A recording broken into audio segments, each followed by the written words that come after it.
Top 10 travel. Top 10 travel. Hold up. Hi guys, lights aren't on. Let there be light. Hi guys, welcome to the first top 10 travel video in this series. This is our new series. Nice. Thank you, top 10 travel. Nice, top 10 travel. So who are we? I'm Levi. And I'm Becky. And today we're going to be talking about how to start travelling. So the best tips and advice. I've still got my tea. First things first on the realist. Right, okay, so where to start? Everybody needs a starting point, and at this point you might need to go and get a pen and some paper. And pause the video to go and get Pause that stuff. I got a pen. I got a paper. Now you've got your pen and paper, let's get on with the planning. We're going to give you some things to think about. Number one. Where do you want to go? I think our best tip is to get a piece of paper, the paper maybe that you've just gone and got, and make a yes column and a no column. Write down all the places that you definitely do want to go to and the places you definitely don't want to go to, because then that way you know that all of those no's you can completely rule out. Number two. Who do you want to travel with? Do you want to go on your own, or do you want to go with a buddy, or do you want to go with a group of people? Another thing we should suggest is writing down all the pros and cons of going on your own. If you haven't travelled on your own before, it's going to be something new. You've got to be brave, but also it's going to be hard if you're travelling with someone, because you're going to be with them every single day. So you've got to consider if there's good things about that and bad things. If you do decide to travel with somebody else, then go back and consider step one, because you might need to discuss with the person you're travelling with or the group of people you're travelling with which of those places you do and don't want to go to, because you might need to make some compromise. Number three. When is the right time? So there's a few things to consider here. Every part of these make up all of this question. We've got the map book out now. First of all, finance. Can you afford to go? Do you need to work and save? Have you got the money right now? Are you going to work whilst travelling? Work commitments. Do your work know that you want to go travelling? Are you able to leave your job? How much notice do you need to give them? Uni commitments. Are you on a gap year? Are you going to go before you start uni, during uni, after uni? We went after uni, but everybody's different. Semester abroad. A semester abroad, yeah, it's always an option. Look at the university that you go to and see if that's something that you can do whilst at university. Why not? Why the heck Why not? the hell not? Bills. Yeah, gotta pay. For example, are you gonna have to go travelling with a massive big phone contract? Do you need to pay for your house while you're away? Or can you afford to pay your rent? Is it your end of tenancy? How much notice do you need to give again? All these things you need to consider. That also leads on to debt. Have you got an overdraft? Have you been to uni like we did? Most people are going to have an overdraft when you finish uni. Does that need paying off first? How is that going to work with your bank? Check your terms and conditions. Credit card. Don't forget with credit cards you have to pay monthly bills. Can you afford whilst you're away to be paying back those monthly bills? Things like car insurance or even phone insurance. If anything, you want to finish all those things before you go so that you go in on a clear debt and a clear bank account. You just don't want the stress of going and knowing that you've got things back home which you need to worry about, like oh, have you got enough money in your account for your Vodafone to take it out? You just want to go with having just your money for spending money, and that's it, just so you can enjoy travelling to the fullest. Yeah, so just make sure you know what your ins and outs are and what you're paying and what you don't need to pay. Most important one is time, in the literal sense. When is the right time for you to go? Can you go right now? Are you ready to up and leave tomorrow? Are you going to go next year? Are you going to go in 2 years? Are you going to go in 6 months? If you're travelling alone, this is probably an easier decision to make. As soon as you've got that money and you're in the financial position to go, get up and leave. If you're not and you're travelling with somebody, you've got to work hard at saving the same goals, which is really hard to do. Set targets between you and come up with a time together. You've got to work around each other, haven't you? Yeah. And also seasons. When do you want to go? Do you want to go to Australia when it's summer? Or for example, we went to Melbourne, it was winter. I think that's a huge factor which you need to consider as well, is what's the weather going to be like. Number 4. How long do you want to go for? Is this just a holiday, a one-way ticket, a summer vacation, or a world trip? Do you need to be back for specific dates? Christmas, weddings, your sister's birthday, your dog's birthday, graduation as well. You might have to miss graduation if you're going in the summer, so you need to work out what's the priority really. You also need to consider as well, is this going to be a working holiday? It pays for your travel as you go, but you need to think, if you're working, do you have contracts? If you're going to do a TEFL, for example, and you're going to work in a school, do they want you to be there for 6 months, for 12 months, for 2 years? You need to think about the type of job that you're going to get if you are going to work over there, and the visa that you're going to be on, because working holiday visa in Australia, 3 months? You're farming? 3 months farming, so then you know that you've got to do at least 3 months in Australia to get that second visa. Things to think about. Do you have a certain time frame? Do you have targets or times of year where you want to be in each specific country? Ask yourself if you can see all the places that you want to see in the time that you've got.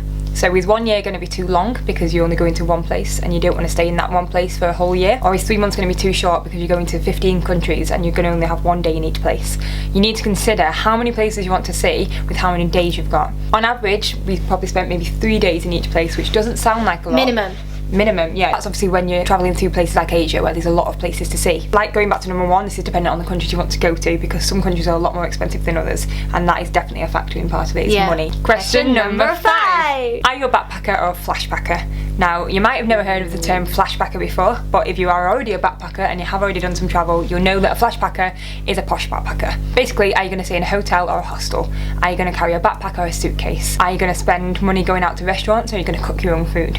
They're the differences between being a backpacker and a flashbacker. We were backpackers.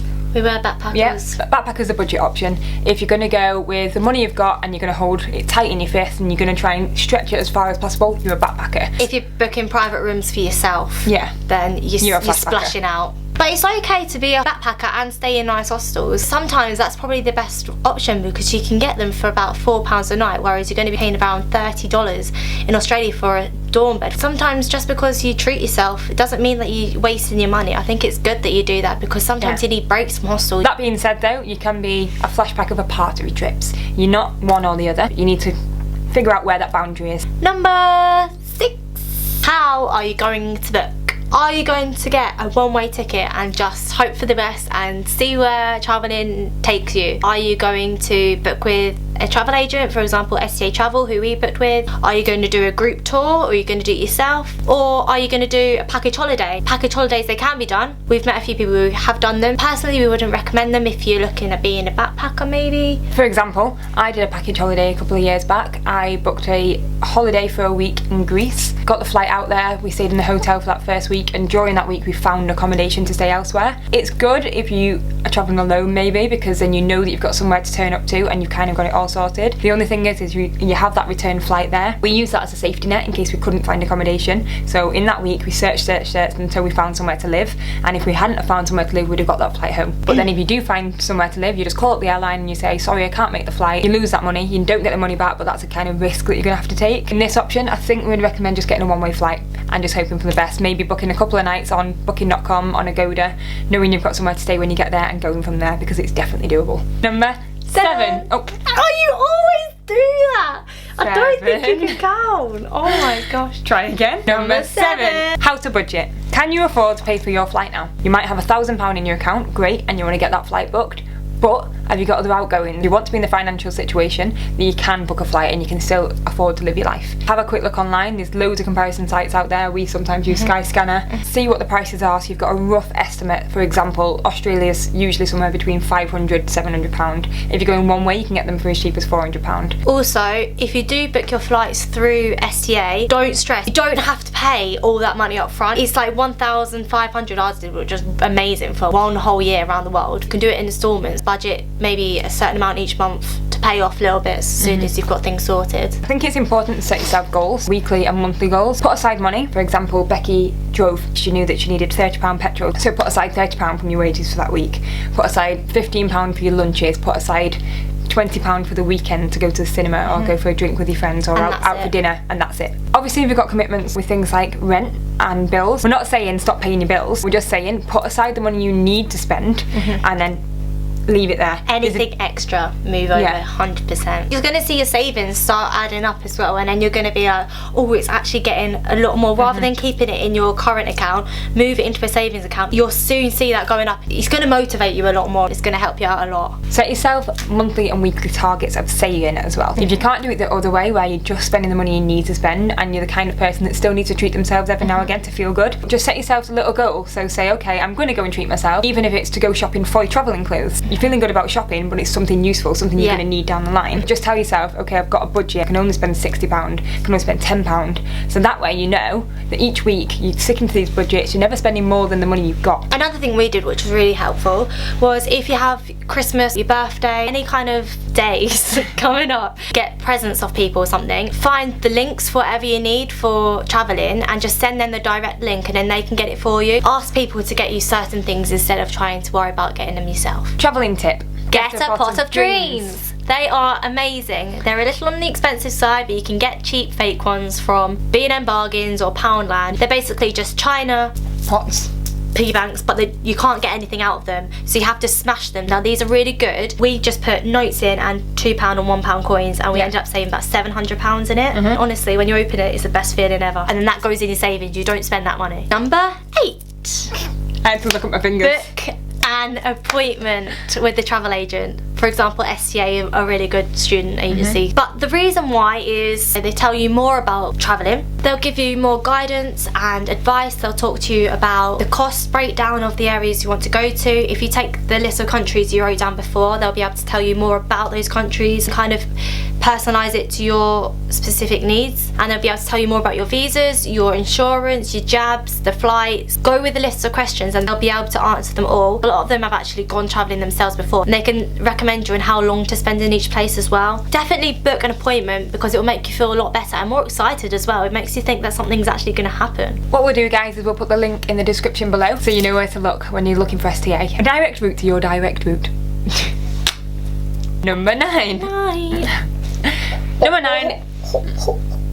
Oh, we both can't count. 9. Between us, we've got 3 out of 7. We can travel, but we can't count. Go to the appointment. Even if it's for peace of mind, you don't need to go with the idea that you're going to book, because you're probably not, and they know that. On your first appointment, you're going for a chat. You're more getting a feel of what you want to do and whether travelling's right for you and whether STA is right for you. It's just a weight off your shoulder. There's no pressure to book. You're one step closer to travelling, and honestly, when you come out, you feel amazing. You want to go. Yeah, straight and away. It's happening there and then. Our first appointment was a year in advance. Nearly a 2 year and a years, half. yeah. I think the earlier that you go, the easier it is to plan and organise. I think actually our first appointment, we went in October 2014 and we didn't go travelling until January 2016. So that's quite extreme. One thing to know is that the flights aren't released until 11 months prior to the date that you want to go. So if you are giving yourself a whole year to save, it's quite annoying because you have to wait, but that's how it works. You can save until that date and then you can just pay it all off. That sets your goals for you. Yeah, it does really. Look on the STA website before you go to this appointment. When you go there, they're going to be speaking to you about the packages that you have. If you do it beforehand and you've gone with a package in mind, or you've already looked at the routes out, then you know what they're referencing to. You know that they're not giving you any BS. And it's not too much like, oh my god, too much information, I can't cope. There's a lot to know, and we all know that. Like, there's so much that you need to learn about it before you go, because we all have these same worries. Don't think that you're alone in these worries, because everybody has them. We searched YouTube for hours on end trying to look for tips like this before we went, and that's the reason that we're doing this, because we all share these worries.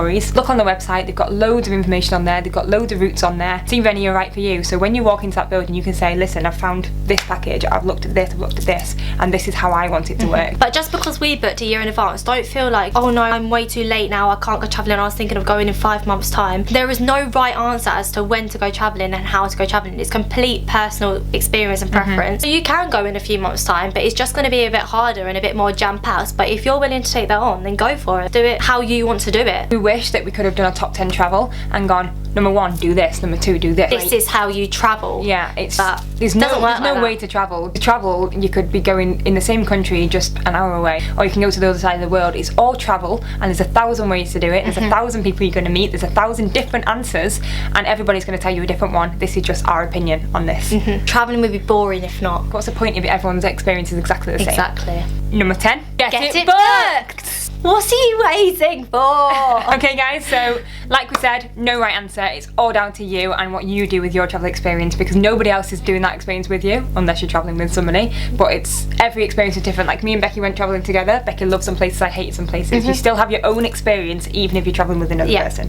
What we're going to do is we're going to do a recap of all 10 tips. So we're going to put all 10 of those on the screen so you can see those all together next to each other. So if you didn't catch them as we was going along, we do speak quite fast, and you can write them down now. Just go through the questions and answer them. Go down and say, I've done this one, tick them off as you do it. If you want to know how we specifically did it and our answers to these questions, then either comment down below or give this video a big thumbs up, and we'll do a separate video answering these questions to show you our personal experience and see if it's any similar to yours. We'll share that. It's a little bit broad, this video, we do understand that. If you have any more questions, comment those too, or just ask us on our social media. All the links are in the description box below. Please let us know how you're getting on, or if this video was any good for you. We'd love to know your experiences. Please let us know if you want us to carry on with these episodes. We're going to anyway, but if you think they're helpful, and just good luck with it all. It is the most amazing thing in the world, and we'd recommend it to anyone, and we'd love to hear your stories. Don't let anybody tell you that you can't do it. You do you, and you do travel. Yay!